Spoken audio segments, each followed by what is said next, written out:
council, thank you so much for being here. If you'll rise for the invocation.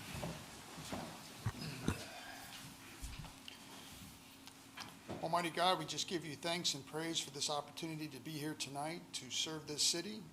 It was 234 years ago today that the official starting of the Constitutional Convention began. Your hand has been on this country for a long, long time. I pray we don't lose sight of that.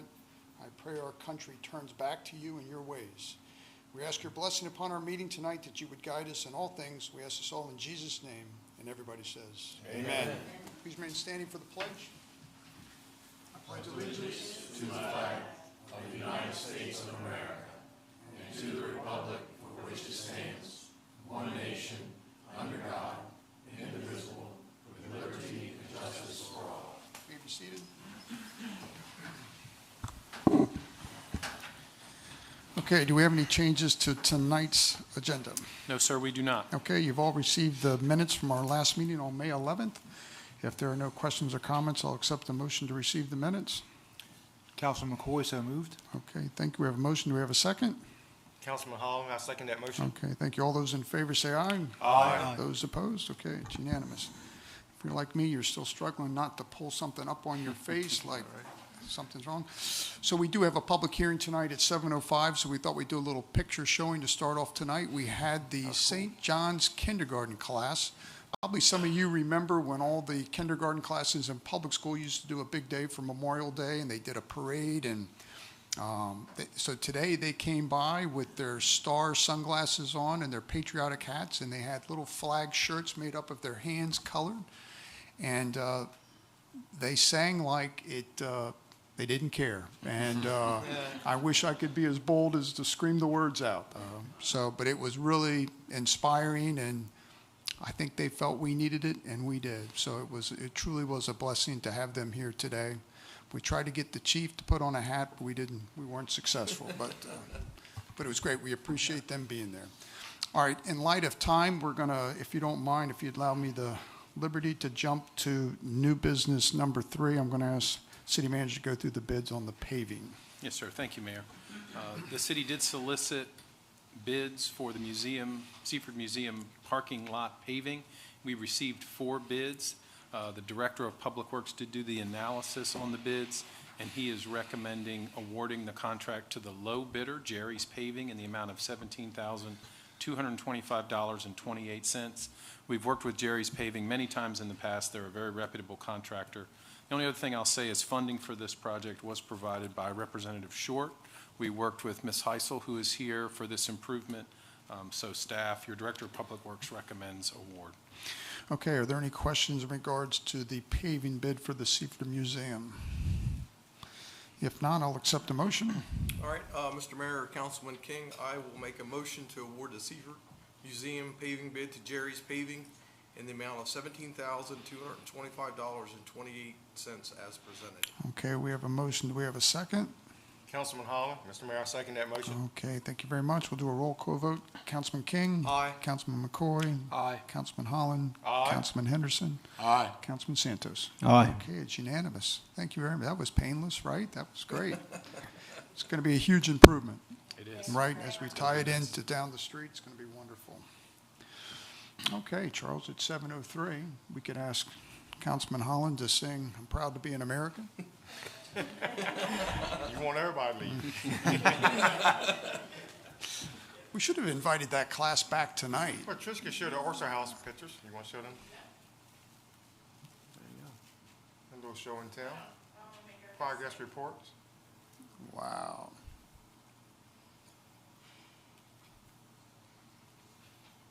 Did you want to say anything, or just progress reports? Just progress reports. Yeah. Well, that landscape is definitely being reimagined, and the pictures that we started with at the beginning of this project don't really do justice to how this is all turning out. And really, I think what excites me is this could be just the beginning of where this thing could go, and really highlight our waterfront area and give the public access to it to really enjoy it. So, Tricia, your leadership on this project goes a long way, and we appreciate that. Yeah, It's, I echo that. Yes. I will say we went down and met with a contractor today, and they are on schedule to complete this project by the 25th of next month. So we're looking at dates and times for a ribbon cutting, and it is phenomenal. So I encourage everyone to attend the ribbon Just the cutting. boardwalk, you're saying? The boardwalk, Right. this phase of the project Project, yeah. will be tied up by the end of next month, Yep. if everything goes well, and Okay. they're making good progress now. So if you remember, some of the people that donated money to this project wanted a ribbon cutting. They wanted to kick off.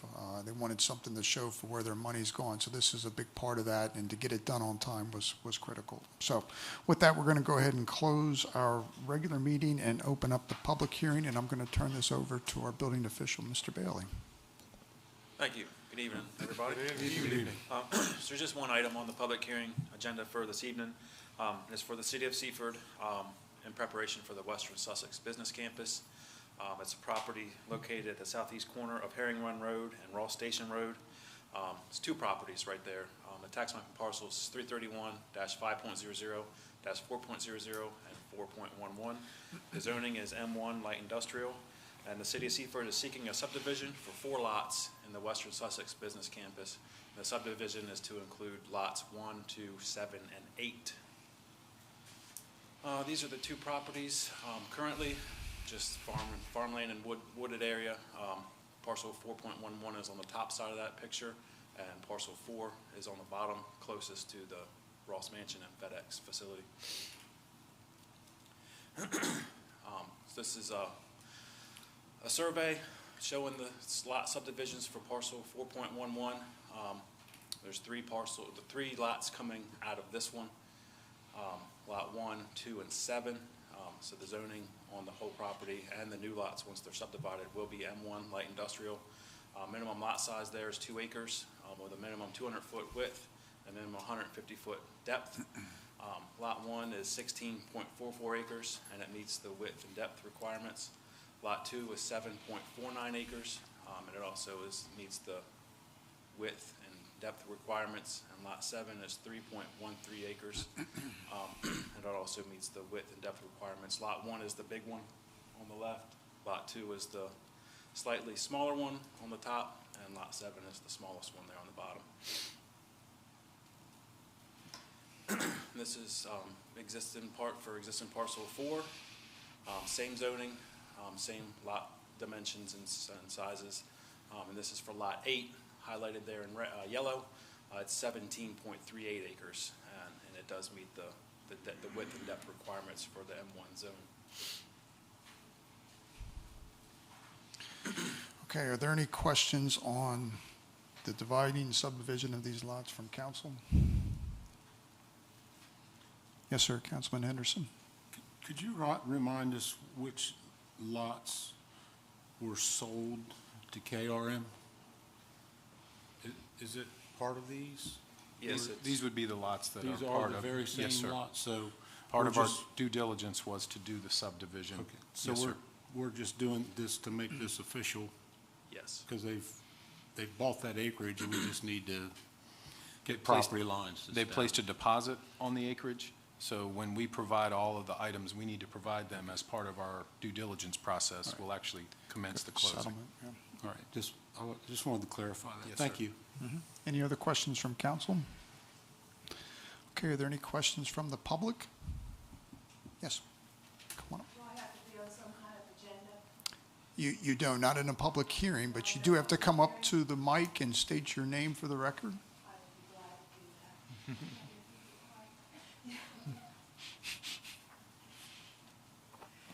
Thank you. I am Teresa Wilson, and I am very proud to say that I'm president of the Seaford Historical Society. I want to thank Charles Anderson and Tricia Newcomer for bringing us on board with this project, because it does affect the Ross Farm and the other buildings there. We are always glad to work with the city, and we're planning to meet with this company, and I'm sorry to say at this moment it's not in my head, but we are going to meet with them and talk with them, because our concern is the view of our property. I mean, it's historical. We've kept it up very, very nicely, and we just are concerned about this building being up there. However, we know that the city, I mean, it's needed for Seaford to have something like this. We're not debating that at all. We're just concerned about how it's going to affect the look of our property, because we have, as a matter of fact, we have someone coming tomorrow that's going to be taking pictures. So that's our big concern. We thank again Charles and Tricia for getting in touch with us and letting us know all about it, and we look forward to talking to the people who are purchasing this, and hopefully we can come out with both of us feeling really good about all of this. Thank you. Thank you for sharing. Anybody else from the public? Okay, Mr. Mayor, could I Yes. add something? Sure. I share Ms. Wilson's concerns, but I'd also like to give it some historical perspective. Although Governor Ross was a country gentleman, he was a very industrious person. He brought the railroad to Seaford. He established canneries and granaries and all kinds of businesses which helped the city grow. And I think that the Historical Society will be pleased with the aesthetic nature and the protections that it will give the plantation. But I think if you look back at Governor Ross's mindset and his entrepreneurship, that he would be proud of this establishment on his historical lands. So, thank you. Okay, Mike. All right, we're going to go ahead and close the public hearing. We'll reopen our regular meeting at 7:11. All right, so this is the findings of facts for the public hearing, item number 1. Project is the City of Seaford and / Western Sussex Business Campus Lot Subdivision. Owners are City of Seaford. The property located at southeast corner of Herring Run Road and Ross Station Road. Oyster tax map and parcel 331-5.00-4.00/ and also 4.11. Zoning is M1 light industrial with a minimum lot size of 2 acres and a minimum 200-foot width and a minimum 150-foot depth. 4 lots proposed in the subdivision is Lot 1, 16.44 acres, which meets the width and depth requirements of the zone. Lot 2 is 7.49 acres, which also meets the width and depth requirements. Lot 7, 3.13 acres. It also meets the width and depth requirements. And Lot 8 is 17.38 acres, and it meets the width and depth requirements. Planning and Zoning did make a favorable recommendation to council at their last meeting. Okay, I'll accept a motion. Mr. Mayor, Councilman Holland, I make that motion to approve the subdivision of lots 1, 2, 7, and 8 in the Western Sussex Business Campus, tax map and parcel 331-5.00-004.00 and 331-5.00-004.11 as presented. Okay, a motion. Do we have a second? Councilman McCoy, I'll second. Okay, thank you. Are there any questions on the motion? Okay, we'll do a roll call vote. Councilman Santos? Aye. Councilman Henderson? Yes, based on findings of facts. Councilman Holland? Yes, based on findings of facts. Councilman McCoy? Yes, based on findings of facts. Councilman King? Aye. Okay, passed. We will get KRM and have an introduction and sit down and chat about it. We'll make that happen as soon as possible. Okay, thank you. Okay, do we have any correspondence? No, sir, we do not.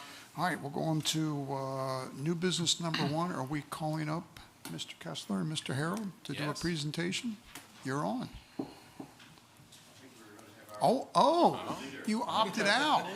Oh, you did a second. Well, how about that? I know, they just don't like to talk. New and They're improved. making It's so me great talk. to see you. It's good. Good evening, Councilman and Mayor. I'm here to present the Health On Seaford Strong campaign that we were awarded from DENRAC.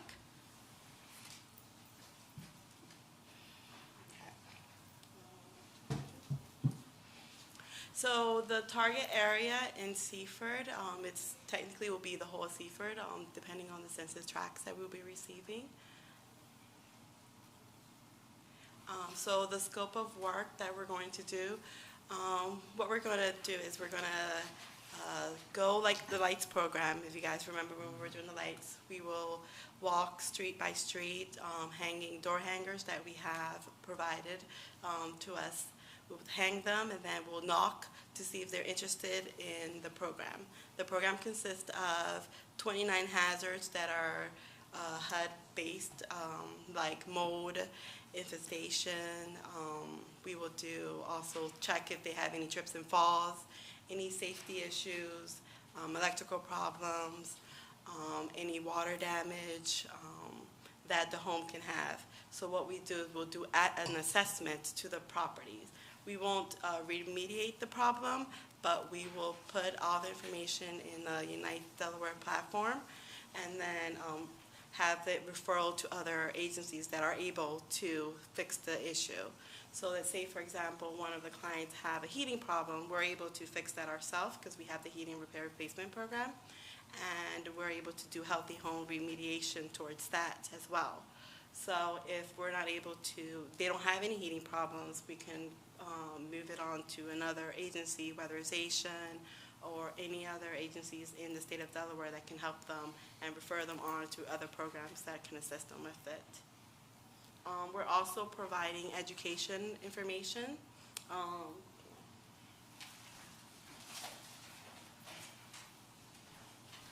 So if they are willing to be in the program, it's not mandatory. If they're willing to be in the program, they'll receive this energy conservation kit. And in this kit, it's totally free. They will receive, it's a power strip that can be used for the home. Mainly will be used where they have their TVs, consoles, computers. It will help them save energy because you plug it in, and if you have the TV, if your TV is off, everything else is off that is not needed. So it's very good, help you save energy. Also, of course, LED lights, save energy that way. And night lights. A lot of people are afraid of the dark, so what they do, they leave their light on. With these night lights, they're LED, they'll connect, they're sensors, so as soon as it gets dark, it'll be on, and they'll be able to use them in the bathrooms, in the hallways, and it'll be a little bit more safe for them to walk around their home.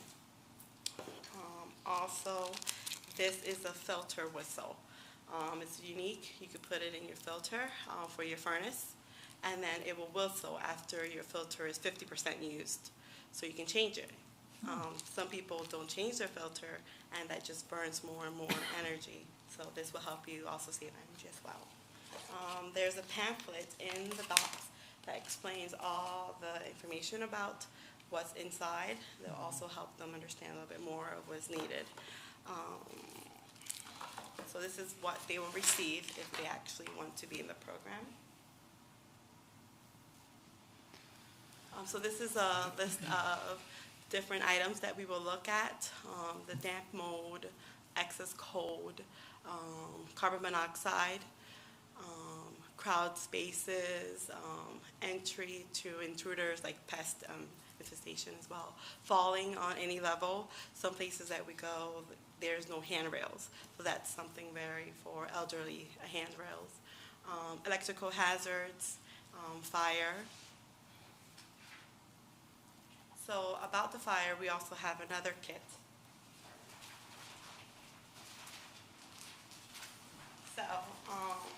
So this kit is part of the heating program.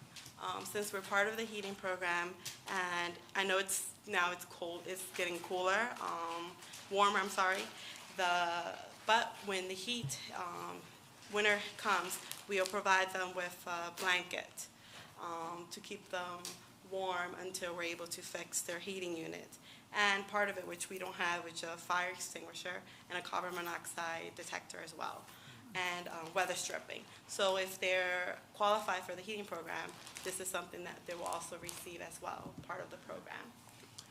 So this is the different 29 hazards that we have. So what we're trying to do when we do these assessments, and we're able to refer them in our programs, we'll refer them directly, and we're able to fix some of the issues. And whatever other issues that we can't, we'll refer them over to programs that can, using the Unite Delaware platform. So the occupant, we're looking at the different forms that the occupant is a host. So they're separated in different census tracking. One, the facilitative factors would be the habitat, the access to food, water. The other one would be the transport mechanism, so the animals, pathways, pets, mode. And then the exposure that they have for vacuuming, cleaning. So a lot of homes, when it's full with items that they are hoarding, you're not able to clean up certain areas. So we'll give them information on how to have it more alleviate for them to be able to get in the spaces. So we give them education on how to make their health a little bit more healthier. So the pre-launch, we're starting May 20th was the start, and then we'll end June 30th. The program should start July 1st, July 1, and end June 30th. The post-launch program will be July 1, 2022, and July 16th. So we will do monthly reporting starting July 2021, and then public relationship contribution will be in July 2021 as well. And then, of course, briefing the councilman July 22 after the program has finished as well. So we have the Health On program, the Lights On program, home energy checkups, and the heating program as well, all that we can do in one home.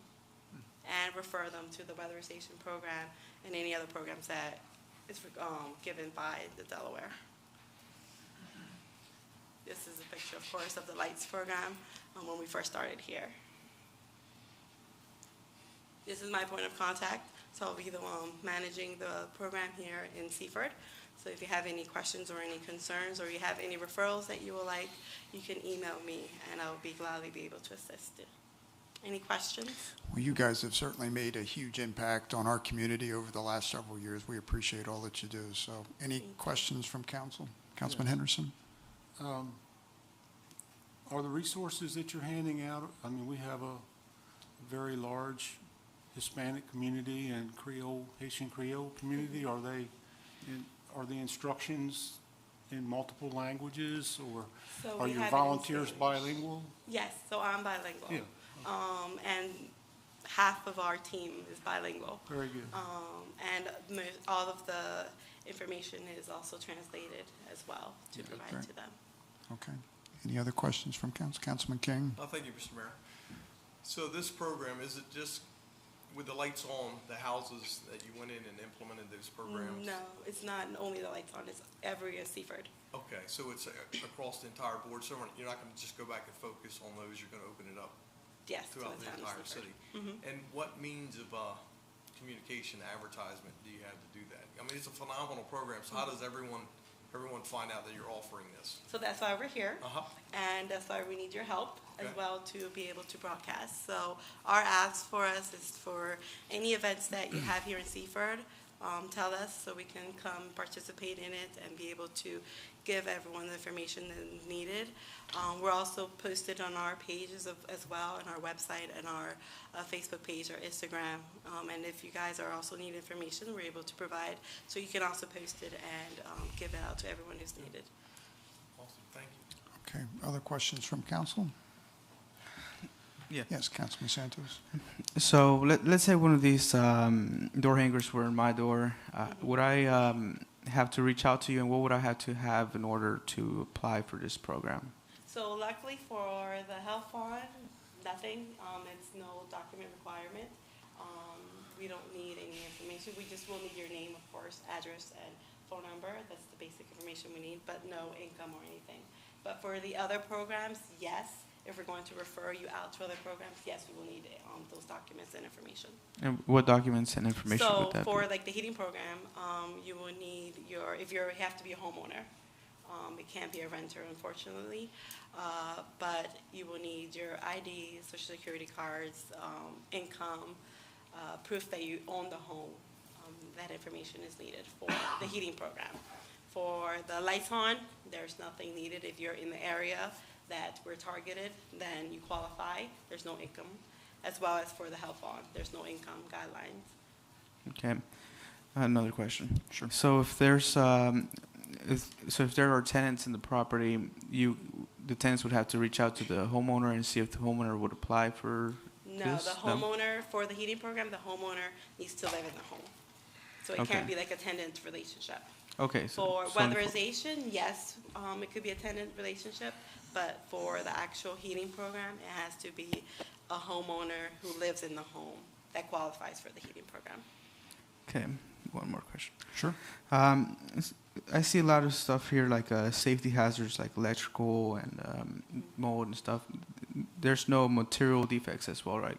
Right? Like if the floor is rotten or like there's like, Yes, or that's, if it's that'll be leaking. safety, yes, safety Okay. issues, yes. All right, thank you very much. You're Okay. welcome. Any other questions from council? Okay, thank you very much. If there are no Thank other you. questions, I'll accept the motion. Councilman Holland, Mr. Mayor, I make the motion to approve a memorandum of agreement between the city of Seaford and the Health On Seaford Strong campaign that commits in-kind resources to assist with healthy home assessments in the city of Seaford census tract areas as presented. Okay, thank you very much. We have a motion. Do we have a second? I'll second that. Okay, thank you very much. We'll do a roll call vote. Councilman Santos? Aye. Councilman Henderson? Aye. Councilman Holland? Aye. Councilman McCoy? Aye. Councilman King? Aye. It's unanimous. You did a great job. We do really, really appreciate the good work you've done, and you're certainly, with the relationship you already have with our community, you're way ahead of the game, so we really appreciate what you do. And if you need Charles to volunteer, he loves his pictures, so, you know. I see Charlie's he's an assistant now. Good job. All right, we're going to call up June for the recommendations for the Seaford Pension Plan.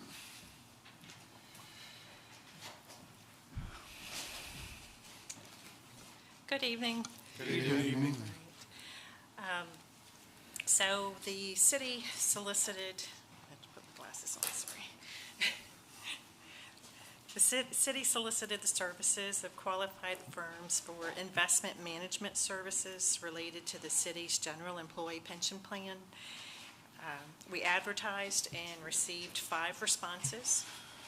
The 5 responding firms, I reviewed their proposals and looked at the specifications in the RFP to make sure that they met all of those specifications as far as like qualified staff, experience with public pension plans, scope of services, all of those different things. Every response that we received, they were all very well done. It was a lot of reading and a lot of review, but once we got through all of those and made sure that everything was met that we were asking for, my recommendation is that we stay with Wilmington Trust Company, our current investment management services provider. Okay, are there any questions on the Director of Finance's recommendation? If not, I'll accept a motion. Mr. Mayor, I'd like to make a motion to accept the recommendation of June Merritt, Director of Finance, and continue the engagement with Wilmington Trust Company and make no changes in pension plan investment management services as presented. Okay, we have a motion. Do we have a second? I'll second. Okay, thank you very much. Do a roll call vote. Councilman Santos? Aye. Councilman Henderson? Aye. Councilman Holland? Aye. Councilman McCoy? Aye. Councilman King? Aye. It's unanimous. Thank you, June, so much for your work on that. Appreciate it. All right, next we have the building official recommendation on the 21 and 21 tap fee waiver. Good evening again. Good evening. I'm coming back again for 3 more tap fee waiver reductions in the program. We extended it to 42. It was March or April, and we've used them up again. So we've issued 42 building permits in this year and that were eligible for these waivers. There are only 3 lots left that are eligible. All the lots in Phase 1 in Bel Air have been permitted. All the single-family lots in Governor's Grant are done, permitted. And the last 3 eligible lots in Muirfield have applied for permits last week. So I haven't issued them yet. I was waiting on the results of this meeting. So that was my ask to extended 3 more lots to finish out the eligible lots for these waivers. Okay, are there any questions regarding the 3 additional waivers? Councilman King? Thank you, Mr. Mayor. Mike, can we talk about how much money that the city has spent year-to-date on this tap fee waiver program? With the 42 lots we've issued, it's a total of $74,550 that we waived. Yeah, let me just clarify. You asked how much money the city has spent. Oh, That's a none. key, crucial aspect, I think, of this waiver that we've offered. Just to be aware, all the infrastructure that we're waiving here was put in by the contractor. So when they build these developments, they go through, put in water, sewer with the taps, and pave the roads.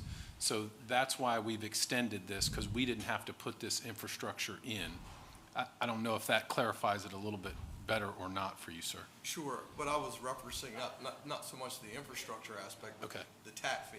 So how much we waived? Yeah, absolutely. So That's- typically, when someone builds a home, right, and you tap into that, there's a fee associated. Correct. Correct. Regardless of who builds the infrastructure, right? You are correct. We charge the same fee whether we do the work or Right. not. And I'm just curious, we're having conversations about increasing fees, right? And so I'm just curious, on ways, the money that we're allocating and spending, just so I have a better understanding of what that number looks like year to date. So, yeah, the total for this year was $74,550, and that's $725 for water and $1,050 per lot. And that's a small portion of their total permit fee. Yeah, that's a good point, Michael. So average, when you do this, the average permit fee, and it depends on where it's at and the price of the home, but 6,000 to 7,000 total. that we take in. Yeah. Good. So this brings it down around 5,000, 6,000. Okay, thank you. And this tap fee's been in place, this waiver Since program? 2010. And we have maxed it out 2 other times. Right. Last year. So if you, and like Mr. Councilman King alluded, that, we are, trying to see where we can save some money, and, so I wouldn't be opposed to not extending these 3 waivers so that we can collect, $5,316, and we kind of stay with the same idea that we would double the impact fee waivers from 21 to 42, and we kind of like leave it at that. I don't know what. Okay, any other questions from council? Okay, Yeah, I think, yes, sir. so I'm sensitive to Councilman Santos' perspective, except that this is the last 3 building lots available. Correct. And the question I would have is that, these were open. If they would have been open to any developer who wanted to build in any part of the city, a single-family home. And I really don't think that D.R. Horton should be penalized for their success. We've been incentivized. That's why we doubled the allotment in 2021 to 42, right? So it's not a big jump to go from 42 to 45 when that's going to be it. Yeah. In that development is going to be built out. Plantation, the Governor's Grant, I'm sorry, is built, from what I understand, is built out. They're done, And yes. Bel Air is getting close to being built out. Yeah, phase. That phase. That There's particular- additional right. phases in Bel Air and Muirfield that still have to be constructed. There's Right. nothing there yet. That's not even there, A right? lot of infrastructure investment. We're looking, and that leads me to my next question, is that, are these counted for the calendar year or for the fiscal year? Calendar year. It So, resets every January 1 yeah. to December 31st, there's, from here on out, there would be no more, it's not conceivable to me that a development would be built out in time, Right, I wouldn't think so. to lay all the pipe and Yeah, right. to get houses permitted on those lots, to extend the incentive to build these last three and finish construction, because if you finish construction, you're just that much closer to getting streets done and getting them turned over to city use, to city maintenance, because if you get those last three there, they're not going to be, it's not going to be turned over to the city to go plow snow and do other things. So I would tend to say, let's incentivize them to finish it and extend that courtesy on this one particular time. I'm sensitive to the budget, but these three homes, the 45 homes that took advantage of it will be paying electric rates, will be paying water and sewer bills, and will be contributing to the tax base. So I'm of the mind that from an economic development standpoint, that we would allow these last three, since the impact, they've already got the water and sewer in, so it's not really an impact to us as citizens of the city. I might have a different outlook on it if someone had a vacant lot in the city and they were cutting the street up and had to be tapped and things like that. I would have a little bit different view of that. Those type of properties aren't eligible for this program. Okay, so that's, you know, that's off the table anyway. So I'm of the mind that we ought to extend this, and we could take a look, you know, in 22 whether we're going to keep it to 22 and 22. I mean, that's something for the body to deliberate at a later date. Just because we've had such a nice run, so to speak, for development in the city. We've had, you know, if you look at the years prior to 19, there's only a couple years where we fully met the quota. 2013 was the only year that we fully met the quota. So if you did the math real quick, you might even consider that you're just breaking even on your plan, basically. So, you know, I would be in, you know, if it comes to the floor, I would be in favor of extending it. All right, any other questions or comments from council? I had another question for Mike. Sure. Go ahead. Dan Henderson said that if we didn't, well, I think if I understand correctly, that if we didn't provide this incentive, would DR Horton halt building the next three lots, or would? I don't believe they would, but they are interested in this incentive. When we first met with them, when they came in here, they were very attracted by that, to come to Seaford. No one else offers anything like it. And they've implied to us that going in the future, they'd like to continue on with the same incentives, because they're going to be the ones paying for the next round of infrastructure to go in, most likely, into the next phase. So they are very interested in it. They do prefer, they do like it. So. Okay. All right. Yeah, I didn't mean to. The value of this house, or these houses that are being built, I don't know, high 200s, low 300s. I don't know. So the tax revenue would pay for this break in 2 years, plus utility usage and other things. So if you didn't have a house there, there would be no revenue at all for any future years. So I think the incentive works. And I agree with, we have to be prudent about it. We have, we doubled, in the last 2 years, we doubled the allotment.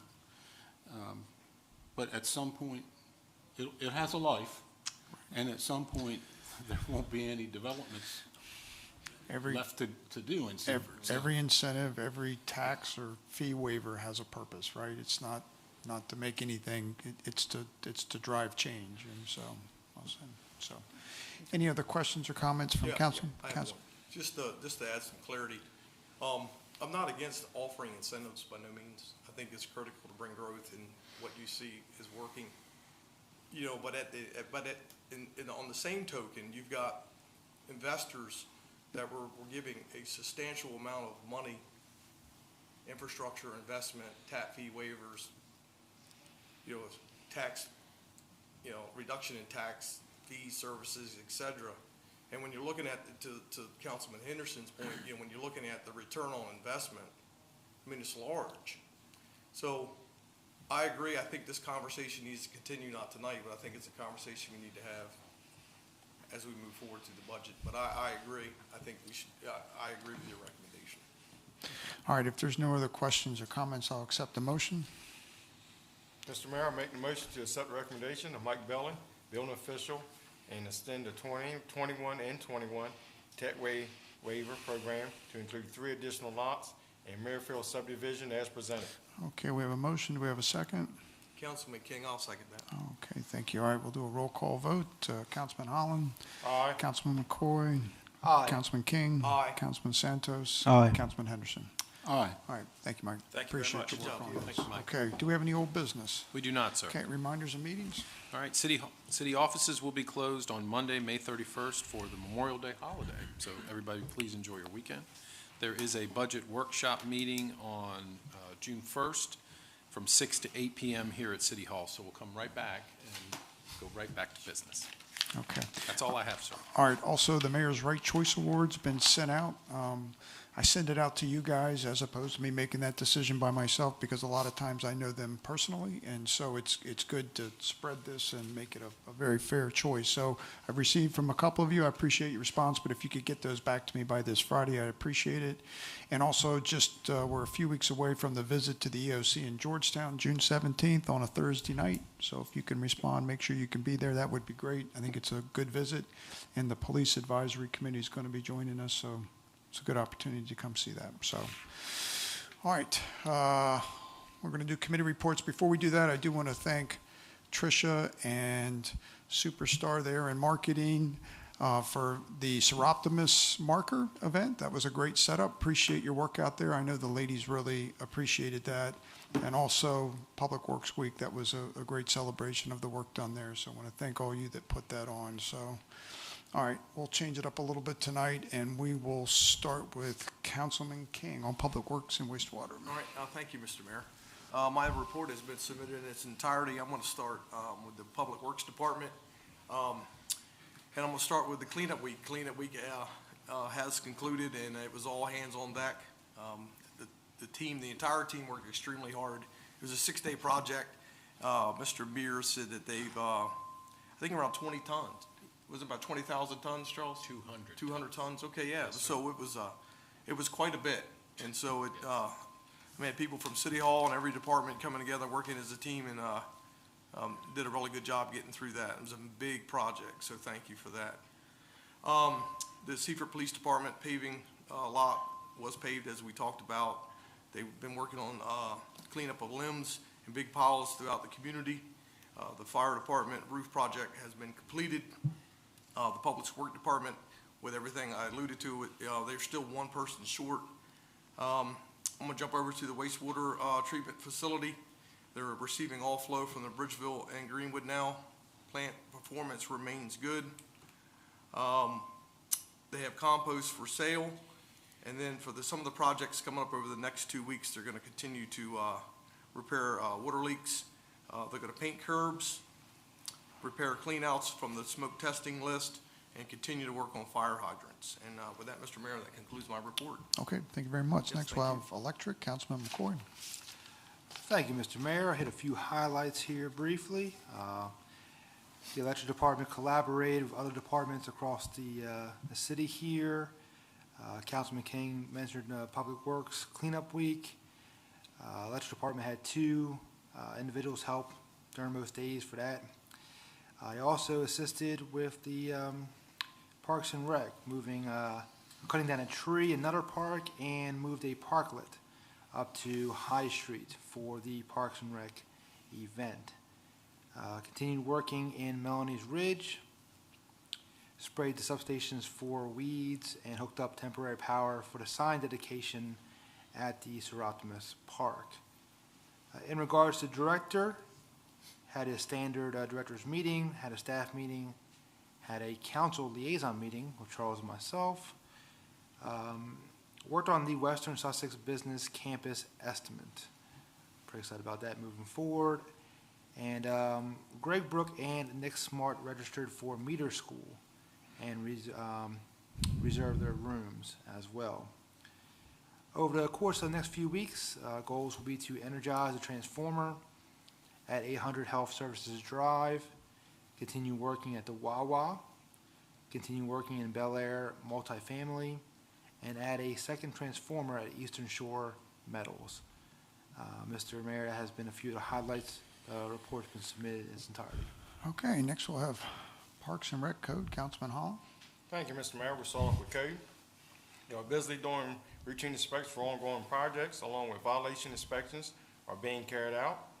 And they have started demos, and I have some progress pictures on 107 Spring Street, 114 South Market, and 327 High Street, and 105 South Pine Street. They'll all be in demolition. And we'll switch over to Parks and Recs. All right, start off, we'd like to give kudos to, like to welcome Trevor Holmes. He has started part-time employee on with the city. And we are currently have 8 youths registered for pickleball clinic to begin 5/25. And we also have some pictures of Blue Jays 4-H Club donated 4 picnic tables and trash bins. Looks nice, yes. Some Genshaw kids up there. And irrigation for the hospital and railroad bridge planters are in place and are waiting on the Spade and Trowel Club to install plants. And that concludes my report. I did give Mr. Perlmutter a call and thanked him for his moving forward with the tearing the buildings down. Appreciate him getting that done, so. Councilman Henderson, Police and Fire. Thank you, Mr. Mayor. We'll start off with some highlights from Chief Wilson's report for the Seaford Volunteer Fire Department. 335 calls to date as of yesterday afternoon, for an average of 2.7 calls a day in May and 2.3 calls per day for the year. In EMS, there's 1,450 calls to date as of yesterday, 242 calls for May so far, and an average of 10.0 calls for May and the same for calls per day in year to date. That goes for a total call rate of 1,785 for 2021 for an average of 2.3 calls per day for this year. There's one significant fire call to report where we did an assist with Laurel Fire Department for a working structure fire on 204 Mechanic Street in Laurel. All apparatus currently in service, and the fire department is in the process of placing the dive team out of service due to staffing and training issues. It's come with a lot of research, a lot of not research, but just soul searching, so to speak, for the fire department itself, because it's such a long-standing tradition. But there are some liabilities that need to be considered, and training is one of those, and staffing, because we don't have young members stepping up to be divers, and the level of training is increasing ever so much, where they have to have certain. So what will we do when we need a dive team? We'll just lean into another department? We're in the department is in the process of developing a memorandum of understanding with neighboring departments so that we get a response. We enter into memorandum, or the department enters into these agreements to come to mutual aid when they lack a certain piece of apparatus that Seaford has. Okay. So there's an exchange, and Charles, was it Blades? Blades does have one, Blades, yes, sir. I think they're working on more than, not leaning on one particular department, but I think Blades has an active and young dive team.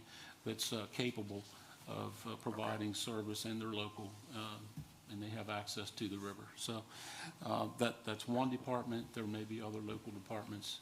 There's also talk of, and this is, I may be premature in talking about this, but there is talk about a countywide service, because there are lots of departments that do not have it, and they lean on the county. So it might be something like a paramedic thing, a centralized scuba response team. Okay. Interesting. Thank you. Oh, you're welcome. Thank you for asking the question. Under EMS, we'll have some photos coming up of the new B-87 ambulance. They have been taken, but they haven't reached us yet. So we have a new full-time firefighter EMT. His name is Samuel Townsend. We want to, if you see him, you want to welcome him. And we have a loss. Samantha Lewis will be leaving, so for another position, and we lament the loss of her service.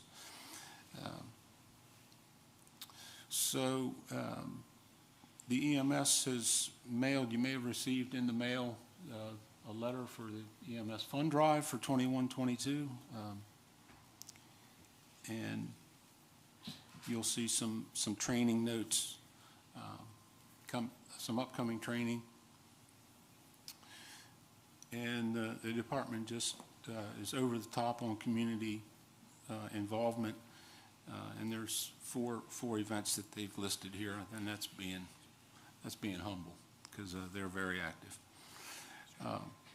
Seaford Fire Department, you'll see the chart showing year-over-year crimes for this period. Pardon me. This chart is like the last meeting I showed you was in the report. It was a shortened chart. This was a little bit longer. There's 3 extra days in the cycle, so the numbers will be a little bit skewed. Under criminal, you'll see that there were a total of 233 complaints, and you'll see the distribution down there with an 80% clearance rate, along with the crime view chart. In coming meetings, we'll see if we can't get that displayed on the board, so it's a little bit larger. This small document does not do the crime view chart any justice whatsoever. So you'll see some information about drug complaints through the period. And under traffic, there were 337 traffic contacts, resulting in 69 citations and 19 warnings. 1 DUI, 31 crashes with 3 injury accidents. Moving along, I won't read all through the significant events, but within these significant events, you'll see that there were several shots fired in fights in large crowds. Some of these instances were related, and the investigations are ongoing.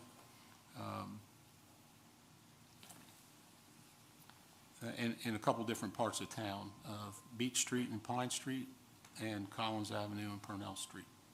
I'm sorry, that was a related incident, but the shots fired was on North Street and Wolford Street.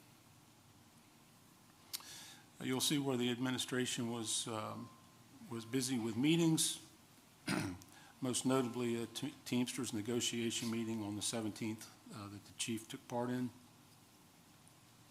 And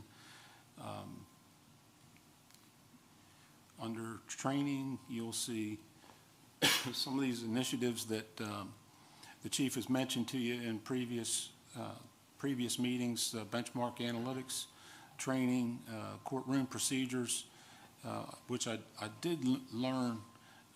Some of the newer people, retired Judge Mulvaney, former councilman, acted as a judge. They did a mock trial, so they did some training, and they had another officer do the prosecution and defense, and they had mock trials to try to rough these guys up and get them seasoned for their first trials so that they would have all their ducks in a row. So I thought that was a pretty interesting initiative on the chief's part. So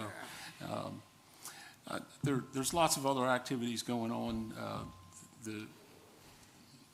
The department remains very, very active in the community, helping out with the senior center and other things too. I will say it was my honor to attend the Law Enforcement Appreciation event on the Circle on the 17th with the Chief and Deputy Chief Rappa.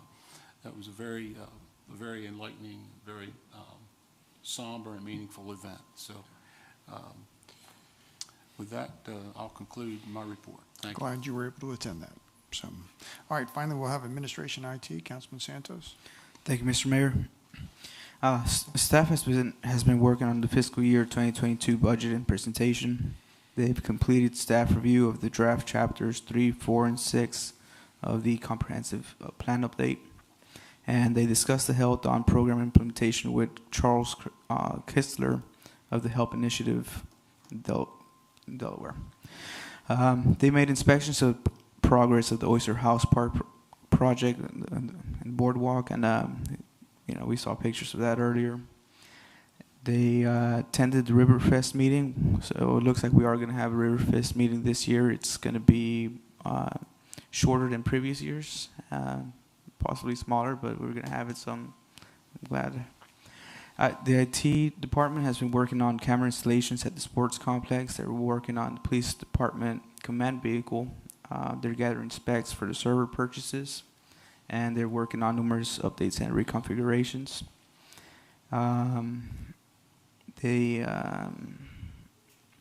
They're training a new customer service representative and accounting representative, and all other business as routine.